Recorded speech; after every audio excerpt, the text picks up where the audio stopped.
This is the story of an office worker who, one summer day in June, was working as usual. Harassed by his hysterical boss, suddenly a status line appeared before him with the word "zombie" written on it, which caught his attention. But then, upon hearing his boss's shouts again, he suppressed the urge to hit him, and he barely managed to control himself. And then suddenly, an ice age did not begin. A text message appeared about an emergency situation, a warning about a cold wave. Eternal snow appeared before him, followed by the grotesquely distorted figure, resembling a zombie, of the intern. What the hell is going on? Well then, let's begin.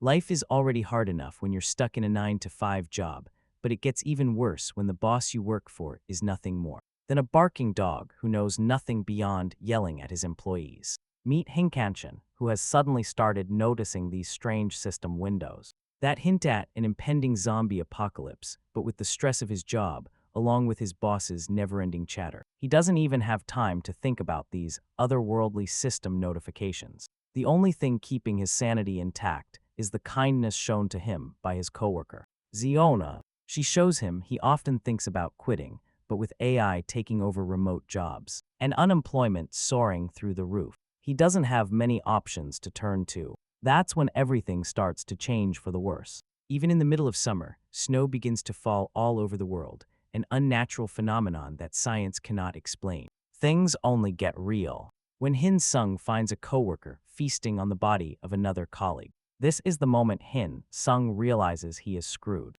His zombified colleague starts chasing him, forcing him to run for his life. He spots a chair nearby, grabs it, and prepares to defend himself.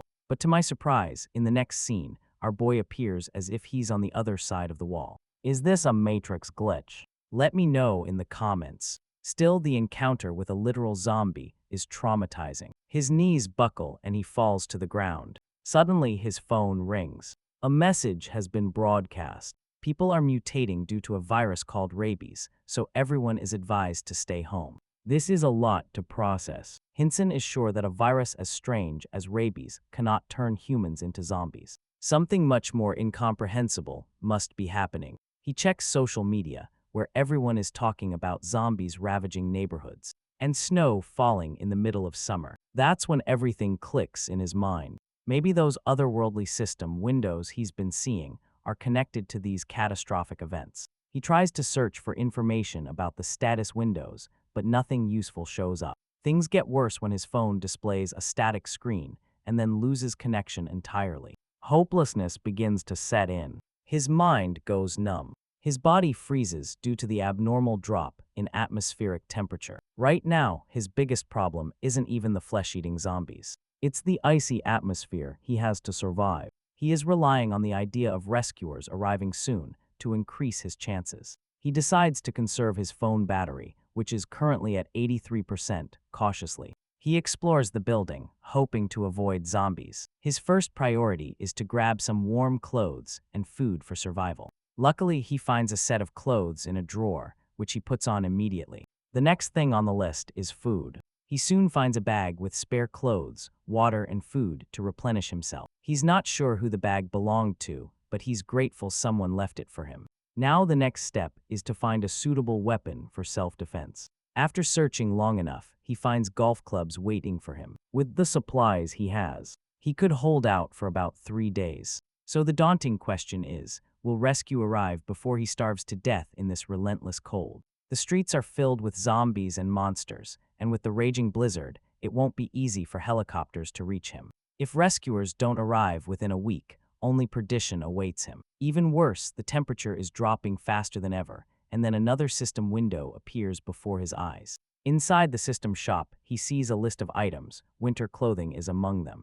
He desperately wants to acquire it, but he doesn't have enough system currency. Suddenly, footsteps echo nearby. He quickly leaves his cozy corner and prepares to face what is approaching. With the golf club in hand, he runs to find the threat. Before the threat finds him, just before he swings the golf club, it turns out to be just his coworker, Kim Ho-man. The introduction goes smoothly, as they already know each other. Hinson even turns out to be this guy's superior at work. They sit down, and Kim Ho-min explains how he ended up here during the break. He was trapped in the cafeteria, hearing grotesque sounds outside. He locked the door, and when he finally tried to escape, he pushed his way through zombies and made his way to the emergency stairs. But this is not the kind of information Hinson expected. Not only does this guy have no significant information, but he also wants to steal our boy's precious supplies. Of course, Hin Sung refuses, lying that he doesn't have much.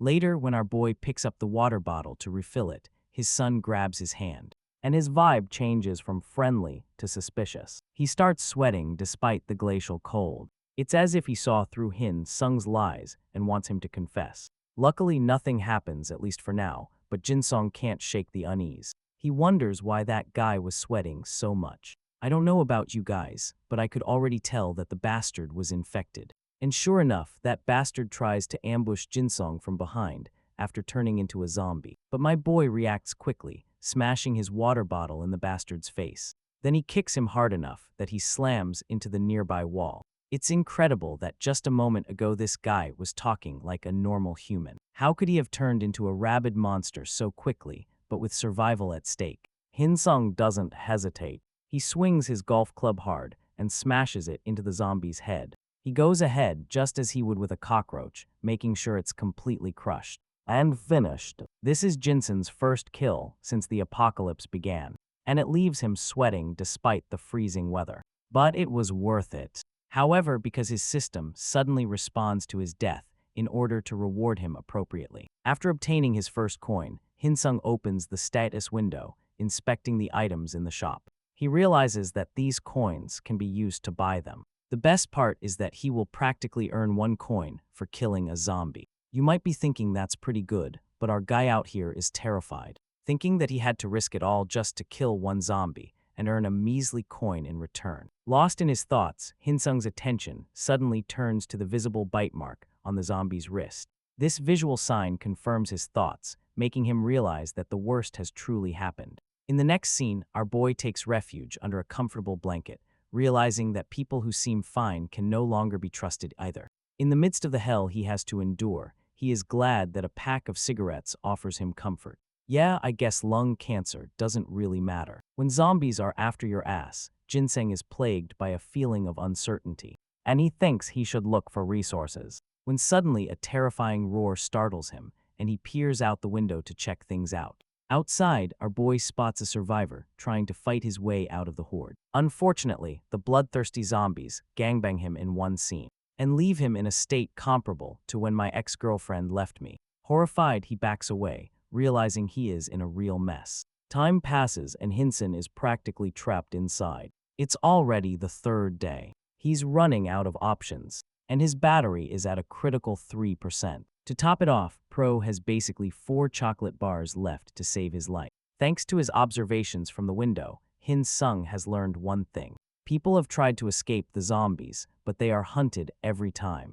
Even with those odds, our boy understands that the only way to survive without starving is if he starts moving. Fastening his bag, Hinson starts removing the barricades, understanding that he will only put himself in more danger by staying here. Right now, his best chance of survival is to look for other survivors within the same building, hoping that the power of friendship and cooperation will save him. Hinson sets the 6th floor as his main objective, wondering if Yaman really blocked the entrance. According to his words, suddenly, our boy hears something and immediately goes to the window. Except when he looks outside, there is nothing but the relentless cold. It's dark outside, but there is a sign of lights, implying that some other person must have used the generator to turn them on. This confirms one thing. There has to be another survivor in the building, knowing the lights are about to go out. At any moment, Jin Xian runs downstairs, knowing his only chance of survival is to find the other person in time. As he descends, Jin Xian theorizes about the survivor's location. His best guess is that this person must be hiding in the management office or in the security room. The best part is that both are located on the same 1st floor, so the transition to the lower floors will be easy. It gets even colder. However, choosing caution over his own comfort, our boy takes off his shoes so as not to make noise. Reaching the 6th floor, he decides to take the brave step of confirming Human's words. Taking a peek inside, our boy realizes that the entrance is blocked, which means the guy wasn't kidding. Happiness shines on his face, because this means there might be more survivors in the building. if it hasn't been invaded from the outside. But for now, Hinson decides to leave the 6th floor and focus on his mission to get down to the first. Having arrived here, he has come to confirm a lot of facts. Firstly, zombies have not really invaded the upper floors of the building. But on the 1st floor, he knows there is a high risk of those ugly phenomena lurking. Grabbing the doorknob, our boy slowly opens it to take a look, begging and praying that there are none. Unfortunately, reality is much darker. There is blood splattered everywhere, and as expected, there are zombies roaming around like brainless savages. They are with a whole horde in sight. The situation is critically dangerous for our boy. This means he really can't go outside, not with such a huge horde. The good thing is that the zombies have not noticed the upper floors and are stuck on the 1st floor. However, as things stand, Hinson fears that the door blocking them will not hold for long. Using this as his only chance to finally get out, he silently slips towards the management office. Having arrived at the office just a moment later, Jinsen unfortunately encounters an unpleasant, tragic sight. Before him is the corpse of a man, a really nice guy who always greeted him every morning. But due to the inhuman cold, he died of hypothermia. He decides to let the guy rest. Jin closes his eyes and offers a small prayer for his fallen colleague. F in the comments for his colleague.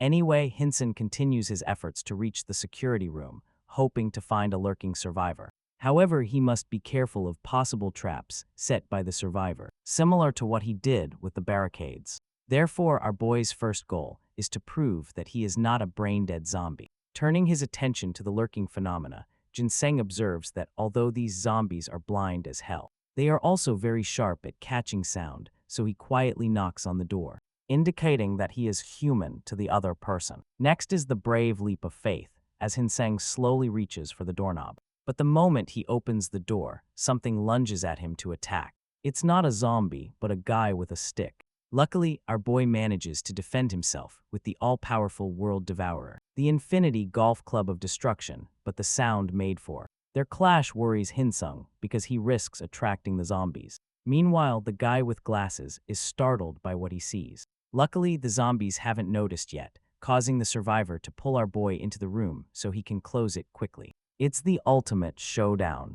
A golf club user versus a wood club practitioner. Both confirm the other's human status, but still refuse to lower their weapons. Hinsung explains his situation, pointing out how he heard the emergency generator and came looking for survivors. Next, he even shows his badge as deputy manager of one of the sales teams. Although he found a survivor, he is worried that this guy will also end up like Hu Min in the end. The guy with glasses is actually another assistant manager from the development team, Choi Hee-sung. The fact that this guy is heavily covering his body puts Hinsung on edge, because he's worried that Hee-sung might be using it to cover up a bite mark. However, in this guy's case, he doesn't seem to be sweating and just looks like he's covering up from the cold. Observing his surroundings, our boy focuses on the guy's backpack and then shifts his attention to the wooden club. A contemplative and skeptical Jinseng suddenly achieves clarity. Infected people have an abnormal hunger, and the fact that this guy is rationing his supplies indicates he is completely normal. Hinsung offers his hand, putting the other guy on the spot as he points his weapon at him. Our boy realizes that maybe Heesun is actually suspicious of him, trying to loot his bag, when in reality, he didn't want that to happen. Looking for a way to resolve the situation, Hinson calmly puts his golf club back in place and makes a show of surrender. This way, he demonstrates his innocence, thinking of alternatives. He even decides to offer the other manager a cigarette to smoke. He reaches into his pocket, pulls out his pack, and offers one to the guy. Once again showing interest in the lie, the glass guy is cautious at first, but finally lowers his weapon. After thinking about it, he accepts and politely asks if it's okay to smoke one. In the next scene, both huddle close to each other, despite the horde of zombies waiting outside to tear their flesh. At least they have cigarettes here to enjoy. Jinsen even jokes that he hasn't eaten anything but a chocolate bar and a cigarette all day. This makes the other guy rummage through his bag, confirming to Jin Sion that he must have looted some items from the lounge. The guy pulls out a noodle cake and breaks it in two, advising his new friend to eat slowly and chew well. The boy gladly accepts and starts chewing it. He strikes up a conversation. Curious, he asks how the development team manager managed to get food. Apparently, he looted everything he could without taking the entire fridge, which made them both laugh. Shortly after, both are shivering from the cold as the development manager explains the situation on the second floor. Things get ugly there. Recalling what happened, he remembers being trapped with his colleague, which forced them to share food. His friend insisted they move on while he preferred to wait for someone to save him. In the end, Jason's friend was swallowed by the zombies due to his impatience, leaving the boy to his fate. From this explanation, our boy realizes that there is more than just a few zombies on the second floor. Luckily, there are only 4, based on what this boy saw. In the end, he had to leave 2 behind for fear of wasting energy, so he sneaked his way past as slowly as he could, while creating some distractions for the zombies. Hin-sung is quite impressed to learn that this guy managed to escape 4 zombies unscathed. Furthermore, he learns that it was Hee-sung who turned on the emergency generator. The boys also secured an extension cord to charge important electronics. But at this point, our boy is starting to wonder if any of his electronics even matter anymore. Hee-sun is surprised to hear him admit that he hasn't been using the internet. Our boy says he hasn't found a signal, but the development team manager reveals that satellite internet is working perfectly. The manhwa even references Elon Musk's latest Starlink project,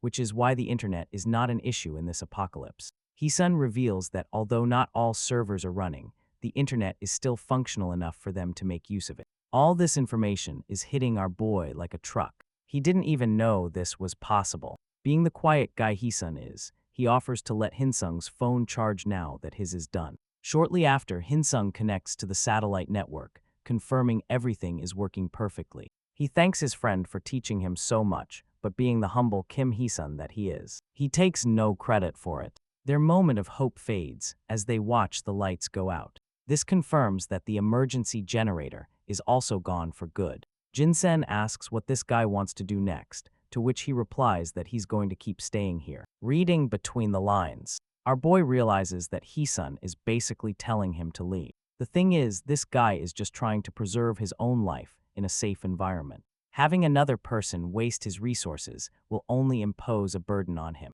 At the same time, even Jin-sun thinks their partnership wouldn't be beneficial due to their different mindsets. One of them wants to get moving, while the other intends to stay in a safe environment. Naturally, our boy takes the first step, making sure there is no conflict between them, and decides to leave. Before leaving, his friend decides to offer him one last gift for the journey. He hands him a flashlight and a spare battery because he already has enough with his own. This comes as a surprise to Hin-sun, who puts them in his bag, thinking they will help him in the long run. In return, Song, our boy, gladly offers him a couple of cigarettes to enjoy. They part ways on good terms, wishing each other good luck and hoping to meet again soon. With that, Hin-sung heads outside. He has to act before the light goes out forever, taking note of the open door. Our boy sneaks past the zombies and quietly closes the door. He is now out of danger and considers his options. Firstly, he could go down to the basement, knowing his car is accessible there. After all, it's a way to escape danger. However, what worries him is, first of all, whether it is really the right time to leave this building. Of course, it's true that he has to leave the building at some point, but leaving too soon could be just as dangerous for him. That's why Jinsen chooses to go upstairs with his next goal of gathering information from the company before planning his escape. Unfortunately, this is where the light goes completely black, forcing him to be even more cautious. Maintaining his composure, he searches for his flashlight. Jinsen opens it, methodically climbing the stairs, knowing the zombies might have changed positions in his absence. With careful steps, our boy reaches the 6th floor. It is here that he suspects the presence of a zombie, despite the danger it entails. He has come so far that he cannot go back now. Stabilizing his determination, he readies the mighty golf club and moves forward. One particular zombie makes its way up the stairs in all its mangled glory. Our boy is stunned and tries to maintain his posture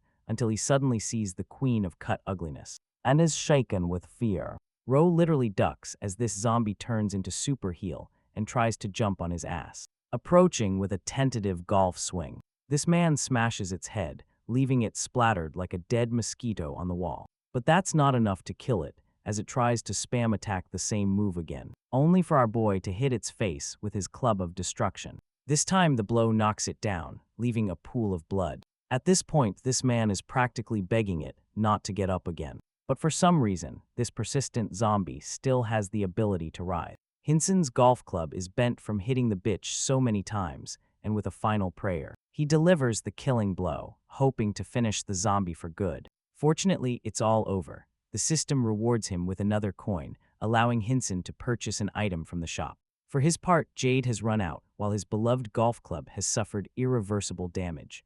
The zombie bitch hunter can rest easy knowing he earned our hearts. Turning back to our boy, he is pissed off and still decides to keep the weapon for later use. His main focus now is inspecting the zombie, wondering where it the hell came from. In the next scene, the guy checks the rooftop door, which appears to be locked. This implies the zombie came from some other floor, suggesting that even the 7th floor is not safe from harm. Quietly making his way, our boy breathes a sigh of relief. It seems the 7th floor is fine, taking a break. He sips some water, ruthlessly reminded how fast the zombie was. Arguably even faster than when he was a human. It was like he had turned into a wild animal. Outside, he notices 2 zombies lurking. It's bad news because if they are as fast as the one he fought, it would mean he won't survive 2 at once. Therefore, Jinson's excellent strategy is to isolate his opponents, dealing with them one by one. Suddenly, he decides to check his phone, wondering if there is any new information about the zombies.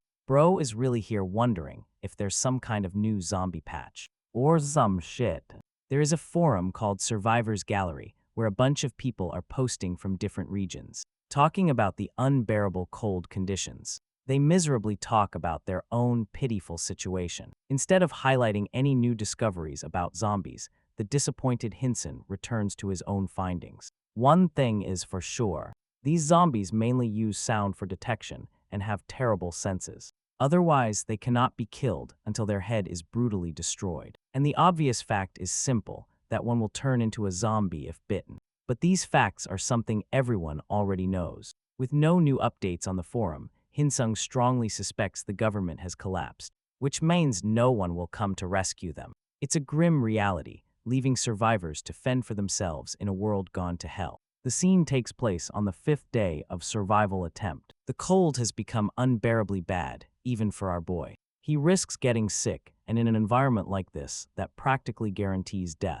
Knowing that staying stiff doesn't help, our boy decides to warm up with some jumping jacks, but after the exercise. Naturally, his stomach also complains, even though he would normally only eat half a chocolate bar. As things stand, he needs to eat more to survive. Chewing his bar, he decides to take off his shoes again in an effort to prioritize a lighter trip. His shoes are definitely not helping him with noise anyway, so they are useless to wear. Right now, Hinsung absolutely needs to secure some food if he wants to survive. Using the information from manager Choi Hisung, he recalls that some food must still be here in the lounge. Our boy suspects it is in the same bag as the colleague who died trying to escape, which isn't great either, considering what happened to him. For starters, he's going to have to face 4 zombies alone, which is worrying. It's not like he can steal the bag and escape undetected either. Logic and perhaps the only answer in this situation is to defeat them one by one and secure the bag.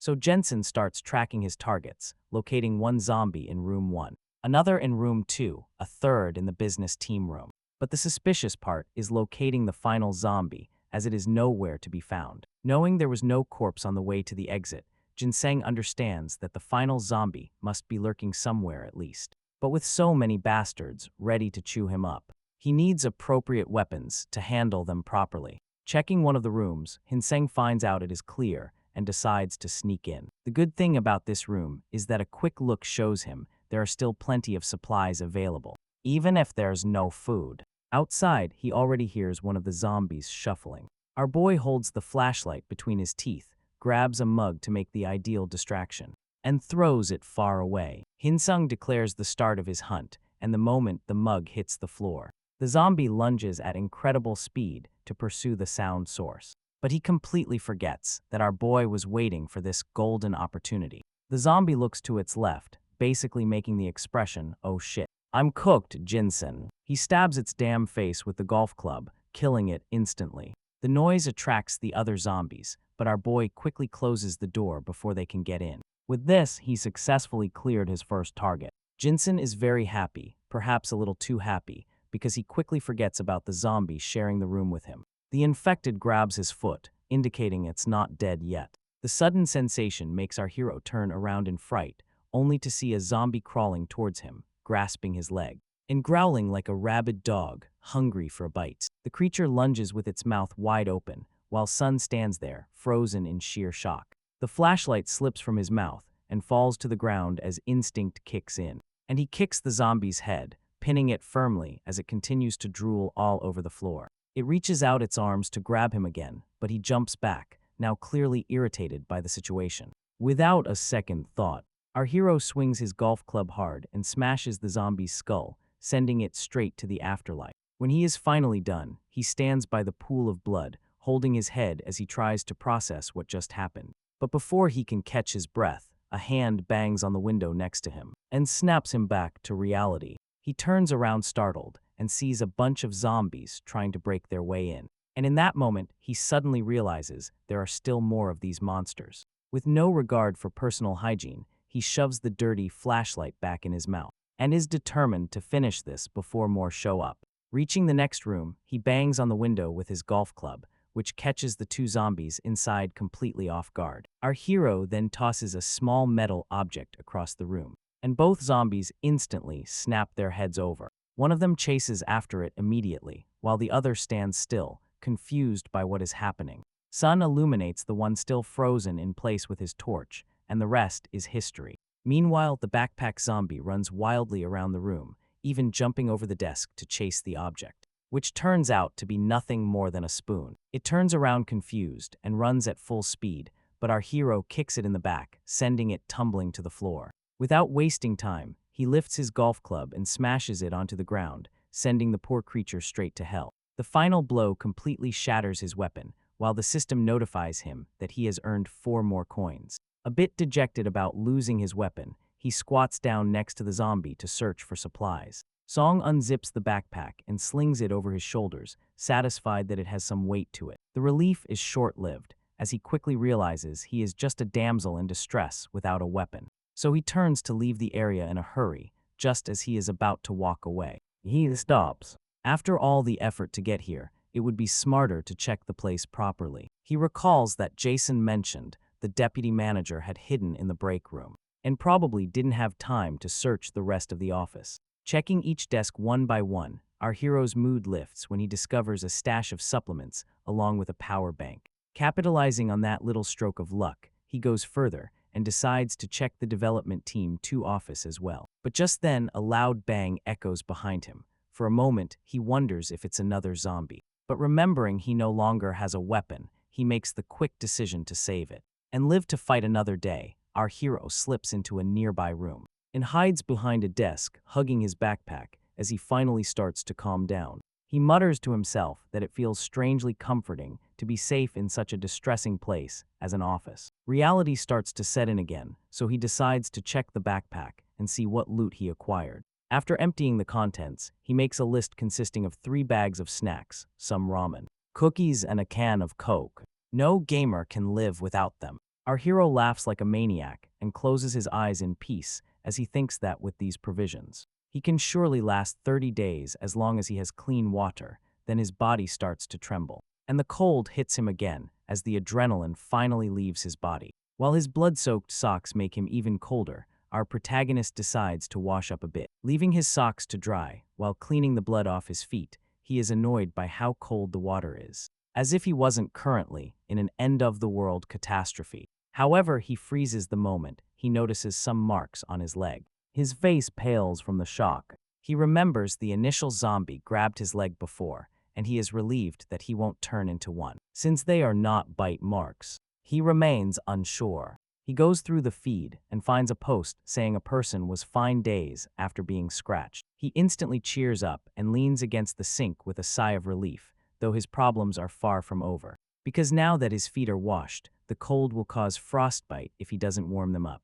Our boy then opens the shop menu, as he recalls there were some winter clothing options available last time. Looking at the expensive accessories, he is irritated that it makes no sense to sell each item separately for 3 coins, or that gloves and shoes cost the same as a whole set of clothes. Desperate for some warmth, he decides to buy the boots first, which materialize right in front of him. As if this were truly a game, he picks them up in surprise and tries them on to check the size. But he realizes they fit perfectly, almost as if they were custom-made for him. He quickly realizes that boots alone are not enough to fight the cold, so he scans the shop for more, after a round of doom scrolling through the endless items. He suddenly receives an alert and immediately thinks this might be what he needs. He buys a hot pack for 1 coin and puts it on his feet to help warm them up again. Although he complains that 1 heat pack for 1 coin is too expensive, he feels relieved by the warmth and consoles himself with the thought that he will somehow survive the situation.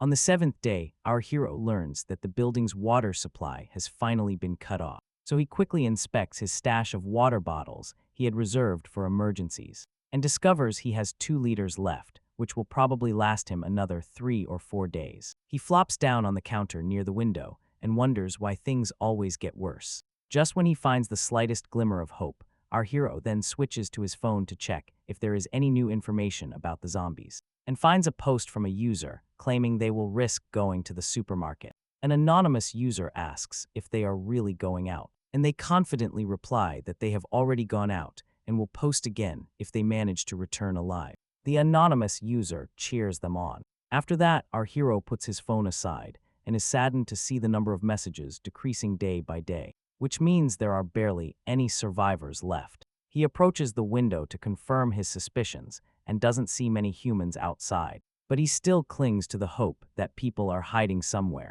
On the 8th day, he checks his phone only to see that an anonymous user had asked if the adventurer ever returned from the supermarket. But even after a whole day, no reply has appeared on their message. The anonymous user assumes the adventurer has died and pays their silent respects. That makes Sun angry, although he is still grateful that he still has enough food and water to save. If he can get out of the building alive, the only problem is that he cannot survive in the outside world alone, so he knows he must find other survivors to gain allies. At that moment, he discovers a new problem, as he cannot rummage through the various floors of the building while fighting zombies without a proper weapon. And now he only has his last golf club left, which is so flimsy it won't last after knocking out more than a couple of zombies. So he opens the status screen and helplessly looks at the zombie skull crusher hammer, which costs 5 coins, but since he only has 2, he closes the screen and thinks that, although it looks amazing, the hammer is too expensive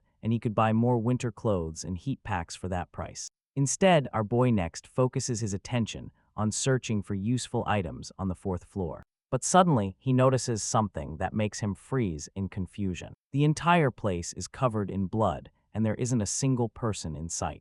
Our boy notices that the bloodstains smell of zombie odor, which feels strange. Since he sees no zombie corpses lying around, he can only wonder what could have happened there. When he tries to open the CEO's room door, he finds it locked. Sun assumes someone might be hiding inside, so he presses his ear to the door and waits. After hearing absolutely nothing, he smashes the doorknob with his golf club and follows it up with a solid heel kick that blows the door wide open. Instead of survivors, he finds a pile of corpses with at least 10 zombies stacked. Seeing that, he wonders what kind of beast could have done such a thing, and if his company ever had anyone with this kind of monstrous strength. He understands the situation and sets a new goal to make that person his ally. After searching the offices for some time and finding nothing useful, he realizes the entire place has already been looted. He figures the person must have taken everything beforehand. The level of thoroughness makes him wonder if one obsessive person could pull this off,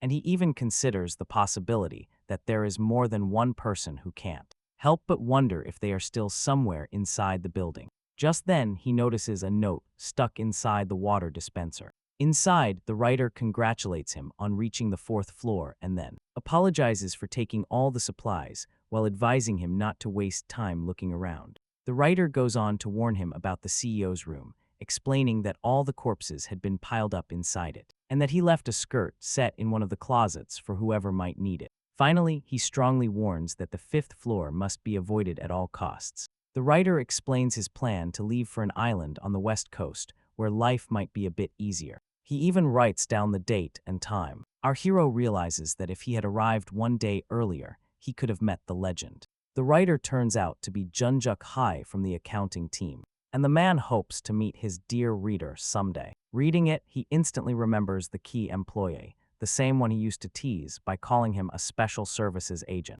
Now it all makes sense, because it explains how Jun was able to handle so many zombies by himself. Just as Sun folds the paper, he realizes there is another message written on the back.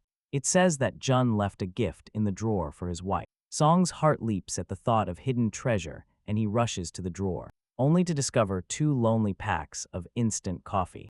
At that moment, he realizes that Jun pulled a harsh prank on him. On the 10th day, Sun sits by the window, enjoying a chocolate cake while rereading the note. He thinks about the strange warning Jun had left about the 5th floor. According to Sun, there shouldn't be many zombies on that floor, since that was where the CEO's office was located. Still, he doesn't question it too much, and convinces himself that Jun must have had a good reason. His thoughts then drift towards the desolate outside world, and he realizes he hasn't seen any survivors in quite some time. With each passing day, the chance of finding an ally diminishes. He contemplates whether he should check other floors, since he found no one the previous day. While he is there thinking about his options, a beam of light suddenly strikes his face, and Sun quickly realizes it's a signal from someone outside the building. He realizes the other guy is pointing at something, and he feels genuinely happy at the possibility of other survivors. This immediately captures Sun's interest, so he looks a little closer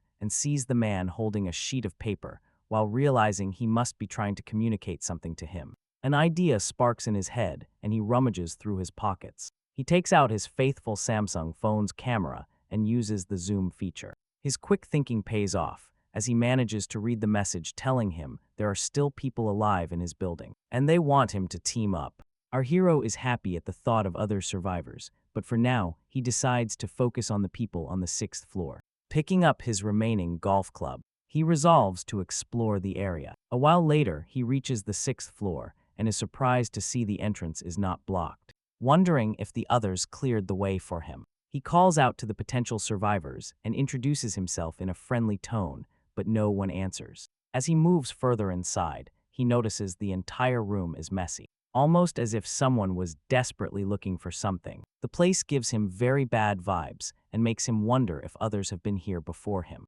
Just then, a zombie tries to sneak up on him. Luckily, Sun senses the danger at the last second and quickly jumps back while readying his weapon. Still, the zombie manages to knock him to the floor, trying to pin him down, while its disgusting drool drips all over his face. Desperate to stay alive, our protagonist kicks it in the gut, pushing the zombie back just enough for him to get to his feet. Sun doesn't waste the opportunity and lunges forward, landing a powerful blow that sends the zombie to the floor. The fight isn't over, and our hero immediately grabs a cabinet with all his might and slams it on the zombie's head, sending it to join its brethren in the afterlife. The system informs our hero of his 1 coin reward, and he comments that it now looks more like a death knell than anything else. He looks around, convinced there should be survivors, and starts wondering if the man from the other side of the building lied to him.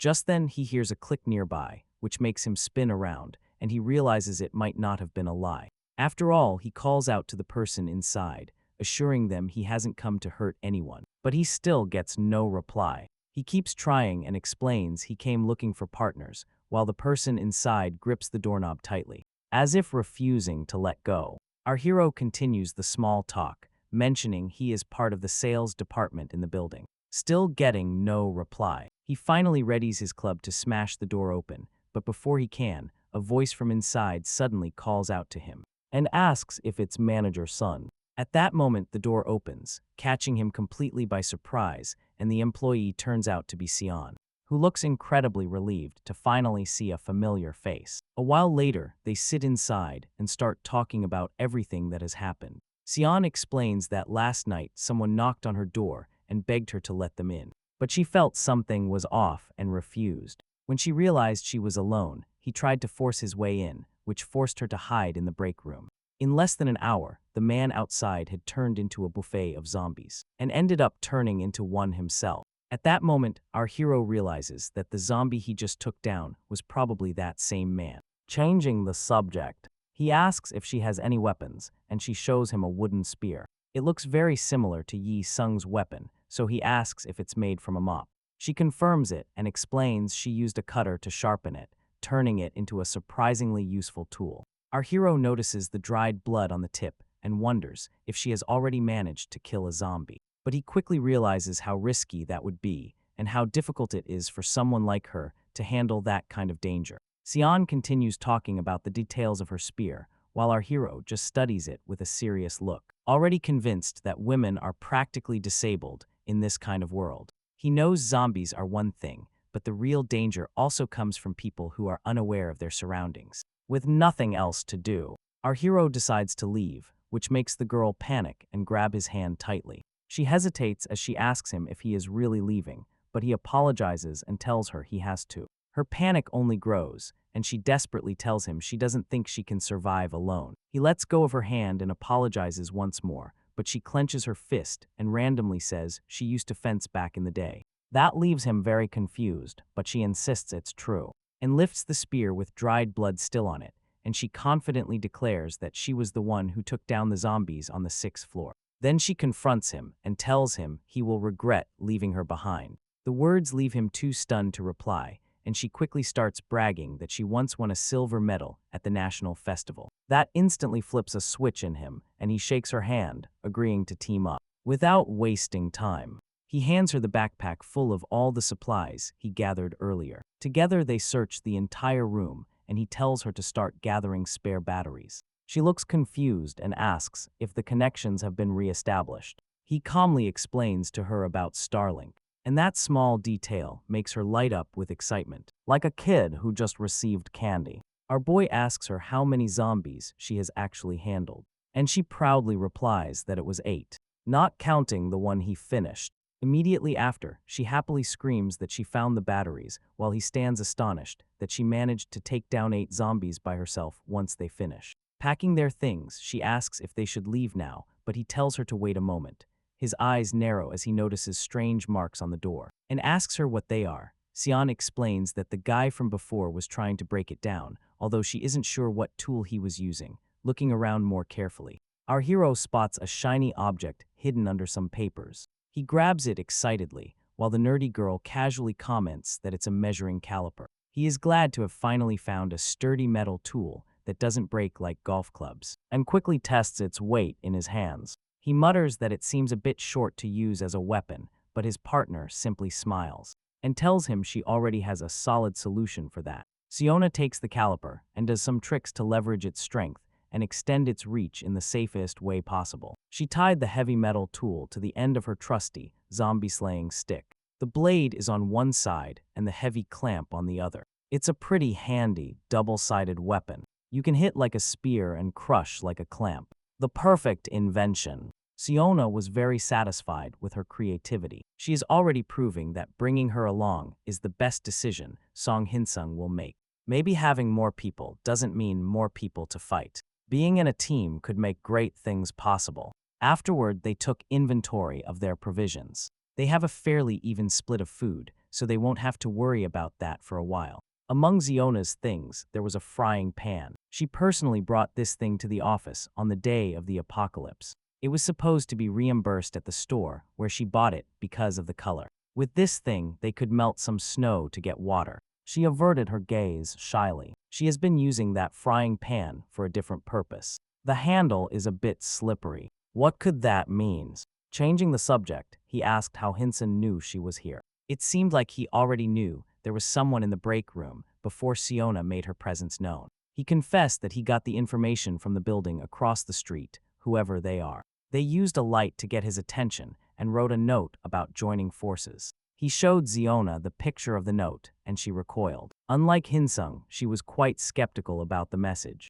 Thinking about it now, hastily, teaming up with strangers is bound to come with a lot of risks and unpredictable factors. The reason Ziona even pushed to team up with him was that they already knew each other before everything went to hell. It's hard to find someone trustworthy in the apocalypse, even more so for a woman who can't team up with just anyone. It's understandable, realizing her reservations. Song Hinson voluntarily gives up the idea of teaming up with the people from the other building. Ziona was happy that someone listened to her opinion on another note. She shared that the deplorable manager, Choi, might still be alive. That pig boss is truly sturdy. She calculated that he might be holding out on another floor. He was isolated with her on the 6th floor on the first day, but he managed to move. Ziona locked herself in the break room, and the pig was in the restroom. He pleaded for help, but she was paralyzed with fear and ignored his pleas. It took him a long time to open the door and discover that the manager had somehow escaped. He probably left on the night of the second day. Since then, Ziona carefully inspected the 4th, 2nd, and 1st floors. She looted a decent haul, assuming he survived and hasn't moved. The manager could be lurking on the 3rd or 5th floor. As night deepened, Ziona retreated to her corner, endured the cold, and fell asleep. Song Hingsung feared that the neighboring survivors might reach Manager Choi. An ally with the fat bastard, they could grow their group and become a threat to him and Ziona, feeling themselves spiraling towards the hypothetical worst-case scenario. Hinson shook his head and put aside uncontrollable external factors for now. To feel better, he looked at his coin count, which was slowly increasing, and he could now afford another comfortable winter item. A winter hat, it would fit right now, but before he could impulsively click the buy button, images of Siona's bruised feet flashed in his mind. The apocalypse is underway, and the brother is thinking about feet. She is at risk of frostbite. If she succumbs to that pain, she won't be able to move, just another dead weight. In many ways, gifting her comfortable boots is a logical choice. So while his girl slept, he went shopping to gift her some boots. At the last moment, he pulled back and closed the storefront. He cursed himself for being a selfish idiot, for not spending barely 3 coins for a comrade, and thinking only of his own comfort, burying that guilt deep inside. In his mind, he justified that they didn't have to move immediately, so he could delay the decision a little. When morning came, he woke up to Ziona, anxiously browsing on her phone. He asked her if she had much battery left, and the night caught her off guard. They charged the battery they found yesterday and reserved one for emergencies. Looking at the dwindling power of her phone, he mentioned that the company had installed a solar generator on the roof. He didn't know they had something like that, so he never bothered checking the top floor. Ziona was briefly in charge of a support project linked to a small and medium-sized enterprise. She was informed that the entire setup was installed, but a flaw was found before it was officially sold. So the project was halted. She doesn't know the exact details of the supposed flaw, but she is sure it wasn't a major safety issue. Even though the solar power setup was just a trial version, it should still be useful. She was briefly in charge of the project, so she knows how to get it running. With the prospect of a great resource available, Jensen enthusiastically agreed to check it out. The climb up the stairs went smoothly until they reached the rooftop door. They had to join forces to push open the door, blocked by a large chunk of snow. Of course, the rooftop would be a white, snowy hell right now. They turned around and looked towards the highest point of their office building. Up there lies the key to unlimited energy. Jensen looked around the area and finally found the ladder. He tried to climb down it, but it was stuck and frozen. The first rung of the ladder was quite high. It would be difficult to climb up to it. He bravely volunteered to be the first to climb up.